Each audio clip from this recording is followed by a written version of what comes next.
भगवान श्री कृष्ण, उनके मित्र वीर अर्जुन, वाणी की देवी माँ सरस्वती और वेद व्यास जी को सर्वप्रथम प्रणाम करते हैं। भक्तिभाव से समुपस्थित श्रद्धालु भक्तजनों, पतित पावनी माँ गंगा मैया के पावन तट पर श्रीमद् भागवत जी की चर्चा हो रही है। श्रीमद् भागवत जी के पंचम स्कंद का 12वां अध्याय है। भरत जी, जिनके नाम पर से देश का नाम भारतवर्ष पड़ा, उनकी और राजा रघुगण की चर्चा हो रही है।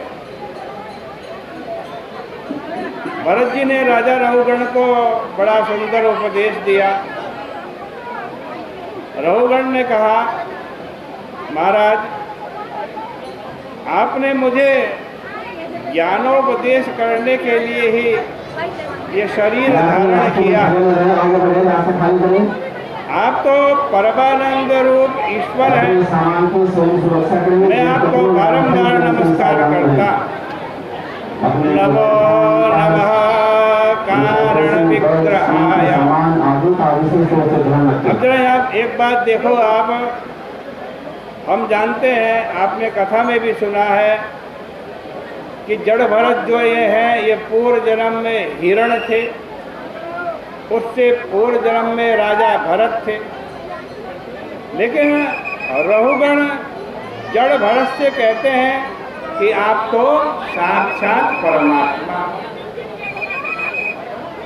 और मुझे उपदेश करने के लिए स्वयं भगवान ने ही आपका रूप ग्रहण किया। आप तो गूढ़ साक्षात परमानंद स्वरूप अनुभव ही हो।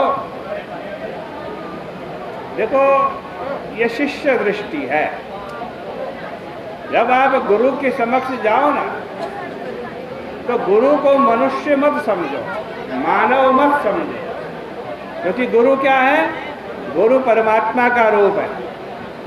गुरुर् ब्रह्मा गुरुर्विष्णु गुरुर्देवो महेश्वर गुरु साक्षात परम ब्रह्म तस्मै श्री गुरुवे नमः। गुरु ब्रह्मा है, गुरु विष्णु है, गुरु शंकर भगवान है, गुरु साक्षात परम ब्रह्म परमात्मा है। और रघुगण भी भरत जी को कह रहे हैं कि आप तो साक्षात परमात्मा ही आए हैं मुझे ज्ञानोपदेश करने के लिए।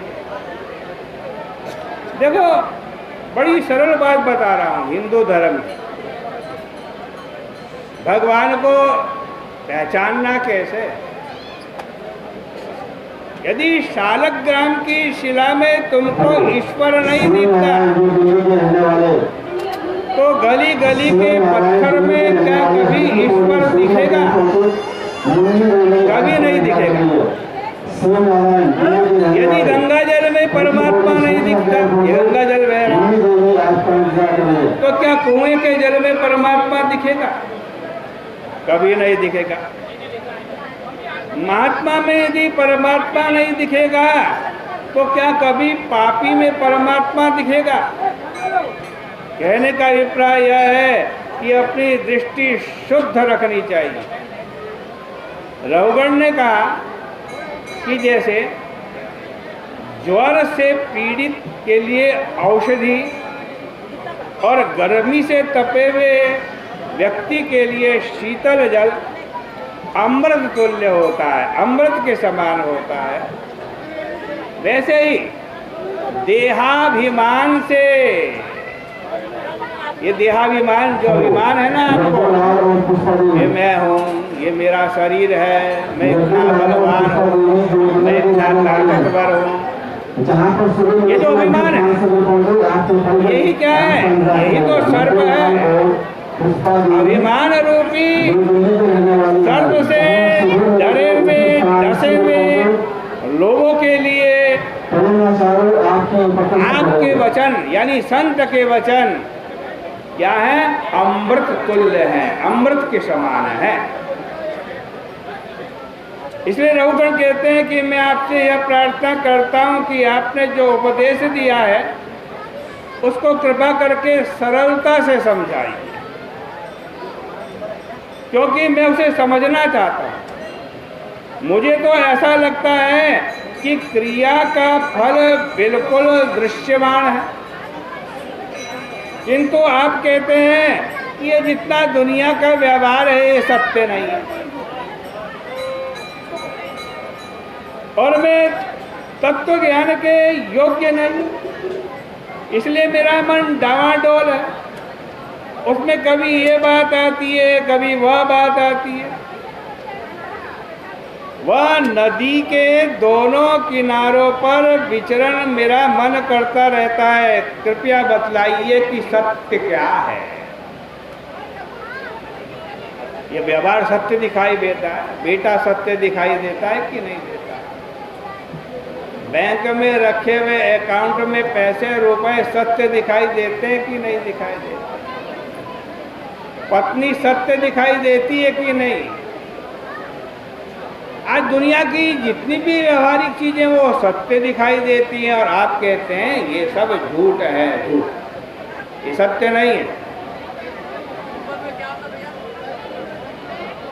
देखो जड़ भरत जी तो अभी बतलाएंगे कि सत्य क्या है और किस प्रकार ये सत्य नहीं है।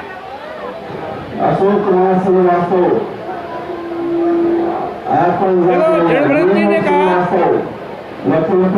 हे राजा, ये मनुष्य क्या है?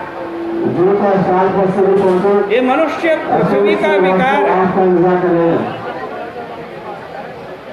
और कुछ नहीं, क्योंकि सब कुछ यहीं रह जाना। मिट्टी मिट्टी में मिल जानी है। ये काल रूपी कीड़ा धीरे धीरे खा रहा है, आपकी उम्र को घटा रहा है, प्रति क्षण घटा रहा है।